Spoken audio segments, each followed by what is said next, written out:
ইয়ারমুক যুদ্ধ তখনও শুরু হয়নি। সম্রাট হিরাক্লিয়াসের প্রধান সেনাপতি মাহানের অধীনে কয়েক লক্ষ সৈন্য সম্পূর্ণ প্রস্তুত হয়ে নির্দেশের অপেক্ষায় দণ্ডায়মান।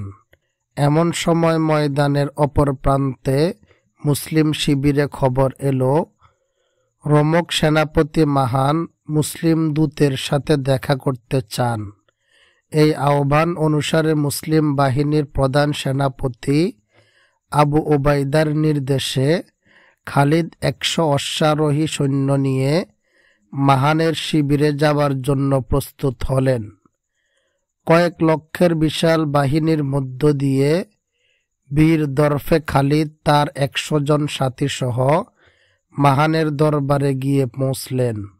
রোমক সেনাপতি মাহান চাইলেন রোমক সৈন্যের শান শওকত ও রোমক দরবারের ঐশ্বর্য দেখিয়ে মুসলমানদেরকে দুর্বল করে দিতে, কিন্তু হযরত খালিদ যখন স্বর্ণ ও রৌপ্য নির্মিত ও কিংখাব খচিত চেয়ারগুলো সরিয়ে রেখে মেঝেতে নিঃসংকোচে আসন গ্রহণ করলেন, তখন যে মাহান মুসলমানদের দুর্বল করে দিতে চেয়েছিলেন নিজেই মনে মনে দুর্বল হয়ে পড়লেন।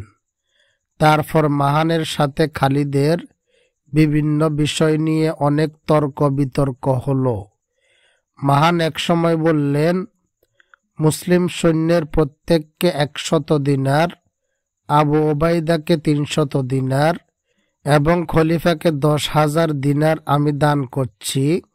বিনিময় যুদ্ধ থেকে বিরত থাকতে হবে। খালিদ পাল্টা দাবি উত্থাপন করলেন, হয় জিজিয়া দিন, নয়তো ইসলাম গ্রহণ করুন। মাহান খালিদের প্রস্তাব ঘৃণাভরে প্রত্যাখ্যান করে বললেন, ঠিক আছে, তলোয়ারই সব ফয়সালা করে দেবে।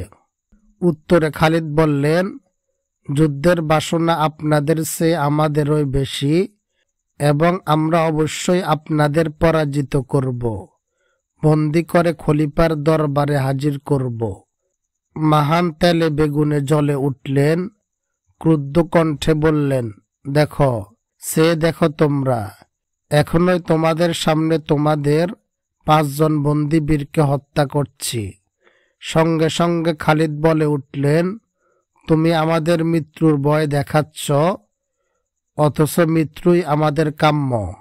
মুসলমানদের জীবন তো মৃত্যুর পর থেকেই শুরু হয়, কিন্তু জেনে রাখো, কোনো বন্দীর গায়ে যদি হাত তোলো তাহলে এখনই তোমাকে আমরা সদল বলে হত্যা করব। তোমাদের সংখ্যাধিক্যের পরোয়া আমরা করি না। লক্ষ লক্ষ রোমক সৈন্য পরিবেষ্টিত শিবিরে খালিদের এই বীরত্বপূর্ণ কথা মাহানের ধৈর্যের বাঁধ ভেঙে দিল। সে খাপ থেকে তলোয়ার বের করার জন্য তলোয়ারের বাটে হাত দিল। শিবিরে উপস্থিত কয়েকশ রোমক সৈন্য প্রস্তুত হয়ে দণ্ডায়মান, কিন্তু তলোয়ার বের করার সুযোগ সে পেল না। হযরত খালিদ এক লাফে তার কাছাকাছি হয়ে তার বুকে তলোয়ারের অগ্রভাগ ঠেকিয়ে নির্দেশ দিলেন, সব প্রহরীদের অস্ত্র ফেলে দিতে বলো এবং কেউ যাতে কোনো বাধা দিতে এগিয়ে না আসে সে নির্দেশ ঘোষণা করো। ভীত ও বিস্ময় বিস্ফোরিত মাহান সে নির্দেশ পালন করল। খালিদ তার সঙ্গীগণ সহ বিশাল সৈন্য সারির মধ্য দিয়ে ঘোড়া ছুটিয়ে নিজের তাঁবুতে এসে পৌঁছলেন।